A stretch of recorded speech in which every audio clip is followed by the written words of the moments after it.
थंडीमुळे अनेकांना कफचा त्रास होतो. हा जास्त प्रमाणात जाणवायला सुरुवात होते. कधी कधी हा त्रास इतक्या प्रमाणात वाढतो की अनेकांना श्वास घ्यायलाच अडचणी येतात. कान आणि नाकही बंद होते, तर कधी डोकेही जड होते. खरे पाहता छातीत कफ जमा झाल्यास हे सर्व त्रास सुरू होतात. मात्र काही घरगुती उपायांनी या समस्यांपासून तुम्ही सुटका मिळवू शकता.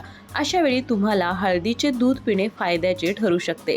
सर्दी खोकला झाल्यास आवर्जून कोमट पाणी प्यायला हवे. लवंगाचा चहा प्यायल्याने म्युकस वितळण्यास मदत होते. डोक्याला आणि मानेला कोमट तेलाने मसाज केल्यास तुम्हाला आराम मिळतो. तसेच या दिवसात तुम्ही स्टीम सुद्धा घेऊ शकता.